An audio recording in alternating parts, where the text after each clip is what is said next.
Salut à tous, nouvelle fiche du jour sur un oiseau qui pour moi devient de plus en plus populaire ces dernières années.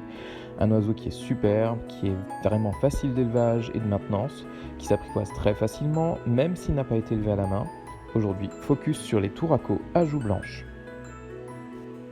Le touraco à joues blanches, Toraco leucotis, est un oiseau de la famille des Musophagidae, la famille qui regroupe tous les touracos.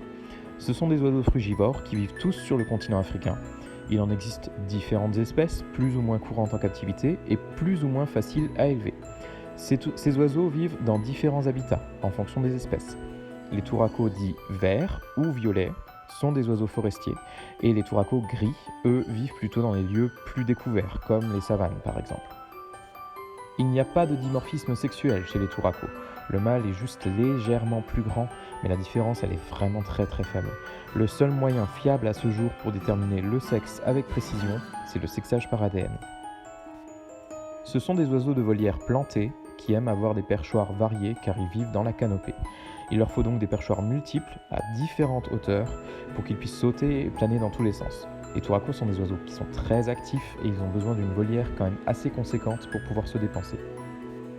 Ils ne sont pas destructeurs du tout, la volière peut être en bois et certains éleveurs les maintiennent même avec du filet au lieu du traditionnel grillage rigide.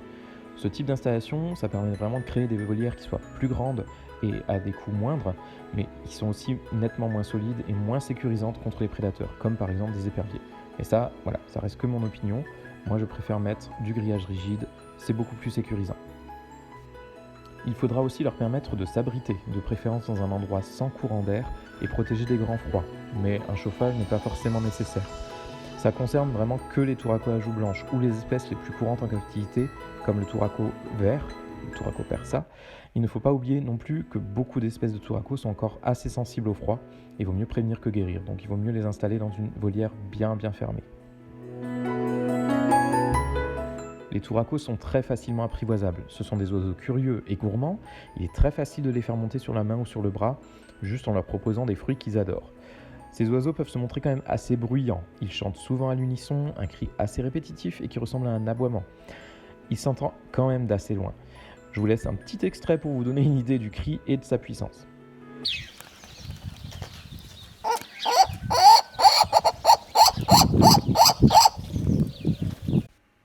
Il est complètement possible de les faire cohabiter avec d'autres espèces d'oiseaux, comme des faisans par exemple, mais il est vraiment déconseillé de les faire cohabiter entre eux.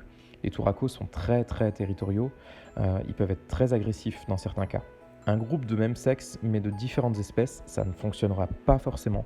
Ils finiront en règle générale toujours par se battre jusqu'à la mort. De même, il vaut mieux pas mélanger deux couples ensemble dans la même volière, toujours pour les mêmes raisons.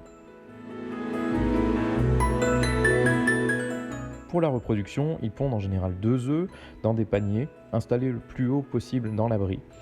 Ce sont des oiseaux arboricoles mais qui ne construisent pas de vrais nids, donc ils se contentent de ramener quelques brindilles dans un panier sur lesquels ils pondent 2 œufs blancs et qui sont très ronds comparés aux autres œufs d'oiseaux. Le mirage des œufs est possible à partir du 5e jour de couvaison.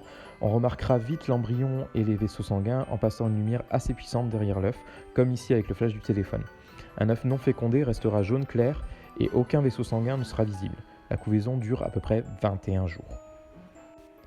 Les jeunes naissent avec les yeux ouverts, un duvet noir qui recouvre tout leur corps et ils sont très voraces. Ils grandissent extrêmement vite et au bout de 20 jours environ, ils commencent déjà à se déplacer hors du nid alors qu'ils ne sont même pas encore emplumés. Lors de la formation d'un couple, il faut aussi rester très vigilant, car ils peuvent se montrer très agressifs entre mâles et femelles. Les femelles peuvent être tout aussi agressives que les mâles, alors on y va progressivement pour les mises en contact. Le mieux reste de partir sur des individus jeunes, que l'on installera dans 2 volières côte à côte, pour qu'ils s'habituent l'un à l'autre, et on tentera des contacts au bout de quelques semaines. Une fois le couple formé, il faut aussi les installer dans une volière avec pas mal de cachettes, plusieurs points de nourrissage, car ils peuvent s'empêcher l'un l'autre de manger en gardant un point de nourrissage comme un territoire.